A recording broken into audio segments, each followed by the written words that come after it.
Hi there, this is Heather, Shutterbug 101. Today we'll be going over the Canon Zoom, the monocular camera that allows you to zoom in at 100 millimeters, 400 millimeters, and 800 millimeters. Let's get started.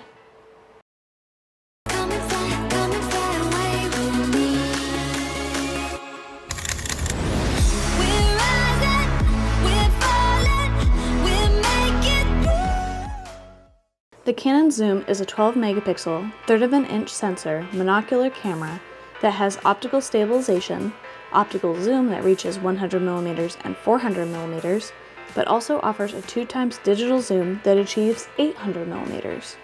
While it does not have an external LCD screen, it does have an electronic viewfinder that allows you to view your subject and access the menu. It also has HD video up to 30 frames, saves to a micro SD card, weighs only 0.32 pounds, and has wireless built-in for transferring photos and video to your smart device. This camera is perfect for those who love to birdwatch and capture subjects from a distance without needing to display in a large size. Today we will be discussing the doors, buttons, and menus to help you navigate this camera a bit easier. So the Canon Zoom, as you can see, is a very small camera, very simple, only has a few buttons, which is why I decided to bring it with me on my trip because I didn't want to bring anything too complicated to have to deal with. But it is what they would consider a monocular. So like binoculars, where you have two lenses, this gives you one. You look through this end, which turns this viewfinder on with the sensor when you bring it up to your eye, and this is the external lens here. On the side of the camera here, we do have a door.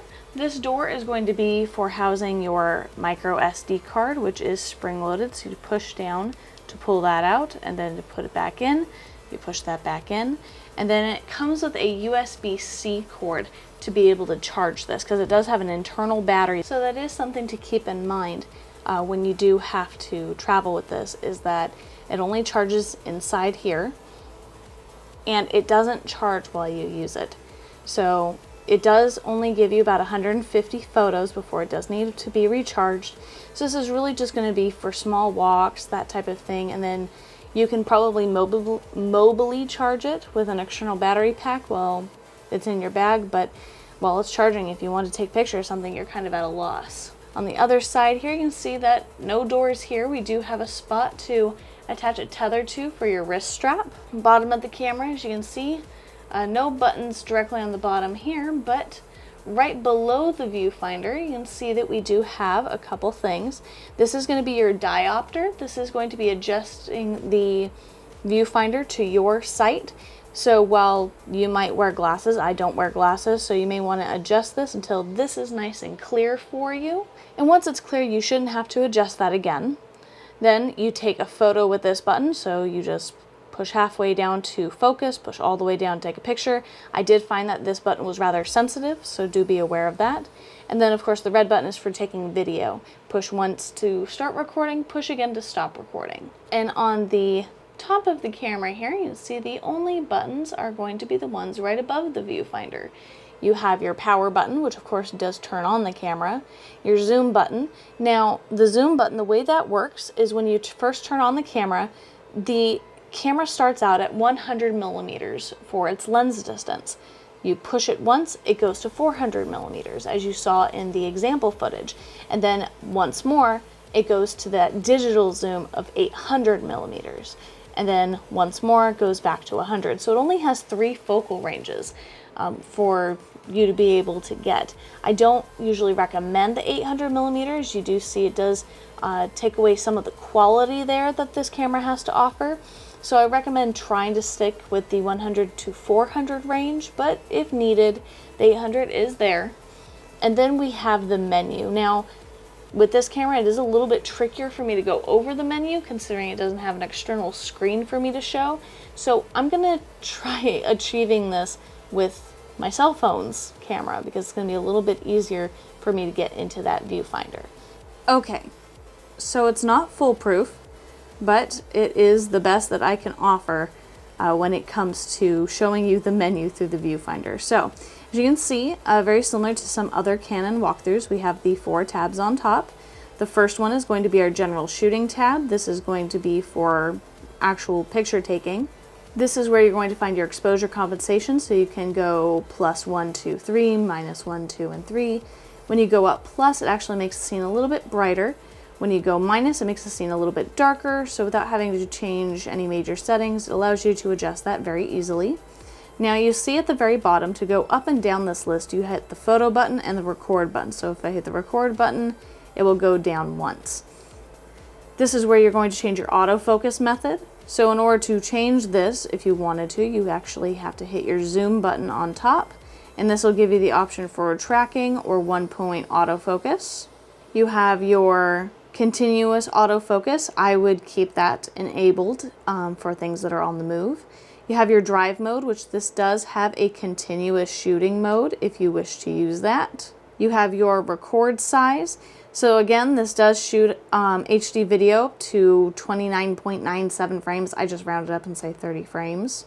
And then if we keep going, you actually get to your next tab there, which is the play menu. Now, this is how you're actually going to view your photos if you want to view them in camera. So you go play with the zoom button, and we can actually view the pictures that we have taken, plus the videos. To go back, you hit your menu, and then we have erase images and formatting your card as well. Now, erasing your images is going to allow you to overwrite those images, essentially that data there. If something didn't come out quite right, you're just needing a quick way to make some more room on your card. Otherwise, formatting your card is going to more than likely permanently erase your pictures, and that's how you want to treat formatting your card, because it does tend to delete the data. It tends to delete everything about those pictures and allow you to start new. It helps keep your card nice and healthy. So if you have backed up your pictures to your computer, they're there, they're safe, they're good to go, that's when you want to format your card if you want to reuse it. Otherwise, you can keep buying more cards if that's the way that you want to go about that. The next tab there is going to be our Wi-Fi tab, where you can turn on your Wi-Fi and Bluetooth connection and connect to the Canon utility app to be able to transfer photos and videos to your phone or your iPad, however you want to do that. This is where you would enable them. You can also access GPS settings and clear your wireless settings as well. And then the last tab here is going to be your general settings. So you have your date and time zone. So you can adjust that and make sure that's correct. Your power saving, your video system, language. If you want to clear all camera settings, so say maybe the camera is doing something funny, you don't know what you did, you don't know how to change it back, you can go to clear all camera settings, and hopefully that should fix the problem. And then you can have certification logo display and check your firmware as well, and check to see if this needs a firmware update by going to the Canon site. Other than that, that's pretty much the easiest menu system that you'll ever have to go through when it comes to a camera, because it's very simplified and doesn't have a ton of options. Other than that, if you guys have any questions about this camera, please leave me a question below. If I didn't go over something in enough detail, please let me know. I'd be happy to clarify a little bit more.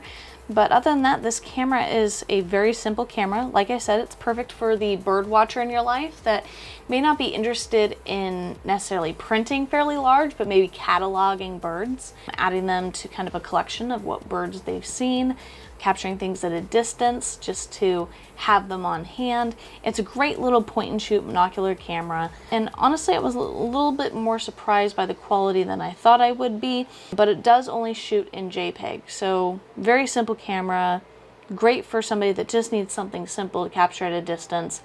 And if you have any questions, again, leave me a comment below, and until next time, keep your eye out for inspiration, Shutterbugs. Bye.